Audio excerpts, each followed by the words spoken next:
Hello everyone, good morning. কেমন আছো তোমরা সবাই? আমি খুব ভালো আছি, আশা করছি তোমরাও খুব ভালো আছো। তো রিহু এত জ্বালাচ্ছে না এই বাড়িতে এসে এখন, মানে কি বলবো, সেই রিহুর জ্বালায় আমি এখন ব্লগ শ্যুট করতে পারছি না। আর এডিট তো দূরের কথা, এগুলো পুরোনো ভিডিও আমি এখন দিচ্ছি। সকাল সকাল ঘুম থেকে উঠে যায় আর সারাদিনে কোনো ঘুমানোর নাম নেয় না। দেখো আজখন 7টার মতন বাজে, 6:30টার সময় ঘুম থেকে উঠেছে। উঠেই কিন্তু পাপার সাথে লুকোচুরি খেলছে। একবার এই পাশ থেকে আমাকে দেখে, একবার ওই পাশ থেকে পাপাকে দেখছে। তো যাই হোক, আমার যে নিত্য প্রয়োজনীয় সকালবেলা কাজগুলো থাকে সেগুলো আমি সেরে নিচ্ছি এখন। রিহুর জল গরম করে ফ্লাক্সে ভরা, তারপর রিহুর জলের বোতল, দুধের বোতল এগুলো ধোয়া। এখন দুধ খাওয়াও রিহু ছেড়ে দিয়েছে সকালবেলা যদিও। তো যাই হোক, তবুও একটু আমি যেগুলো যদি কোনোদিনও খাই সেগুলো ধুয়ে রেখে দিই। তো এখন এগুলো রেখে দেবো। আর তারপরে আজকে যাবো আমরা দিদির বাড়ি, মানে আমার শুক্লাদির বাড়ি। আমাদের বাড়ি থেকে 2টো স্টেশন দূরেই, মানকুণ্ডুতেই। আমার বাড়ি তো শেওড়াফুলি, তো মাঝখানে 2টো স্টেশন, বেশিক্ষণ লাগে না। 12টায় বেরিয়েছি, 12:30টায় ওর বাড়ি পৌঁছে যাবো। তো যাই হোক, আমরা কিন্তু চললাম এখন। আমি রিহুকে কোলে নিয়েছি আর জয় নিয়েছে আমাদের ওই ব্যাগটা। মানে রিহু তো এখন ছোট, রিহুর জন্য এক্সট্রা ডাইপার, জামা এগুলো তো নিতেই হয়, তো সেইগুলোই একটা ব্যাগের মধ্যে ভরে নিয়েছি, রিহুর ডাইপার ব্যাগ ওটা।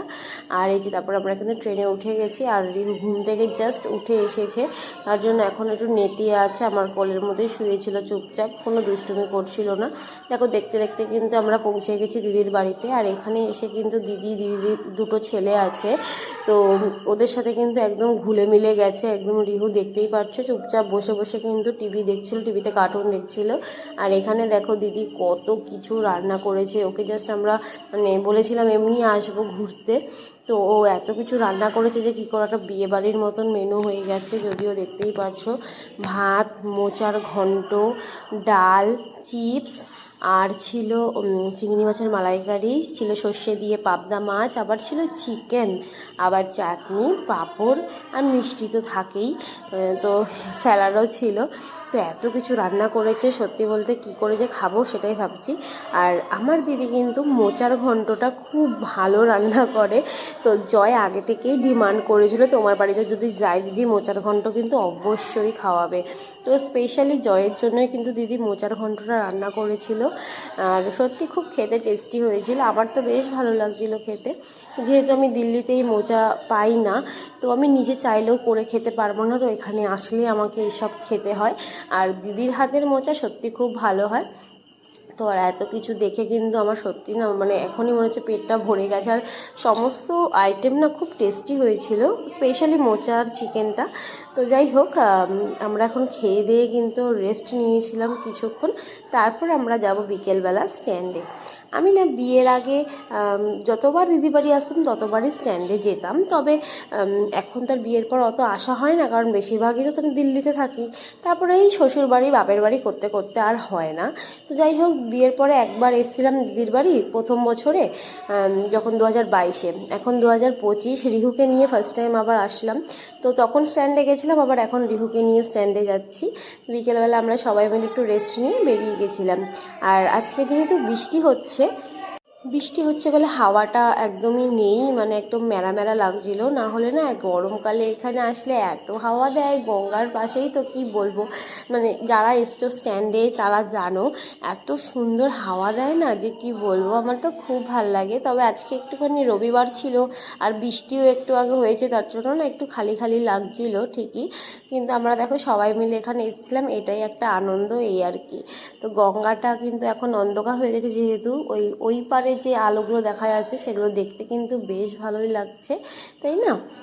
তো আমরা দেখো দিদির 2 ছেলে, জয় আর আমার জামাইবাবু, আমরা সবাই এসেছিলাম। আর জামাইবাবুকে পেয়ে রিহু তো সে কি খুশি, মনে হয় সেই জন্মান্তরের পরিচয় আমাদের কাছে। মানে আমার যে ওর মা, আমার কাছে ও আসবে না, জামাইবাবুর কাছেই থাকবে।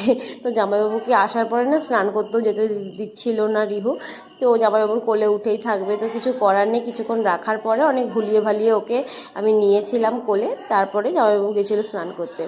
আর এই যে দেখো, আমরা কিন্তু তারপর ওইখান থেকে চলে এসেছি ওপরে এসে একটু হাঁটবো এখানে, তারপরে আমাদের তো বাড়ি ফিরতে হবে, কারণ আমরা দিদির বাড়িতে আজকে স্টে করব না। আমরা ওখান থেকে সোজা চলে যাব স্টেশনে, স্টেশন থেকে চলে যাব বাড়িতে।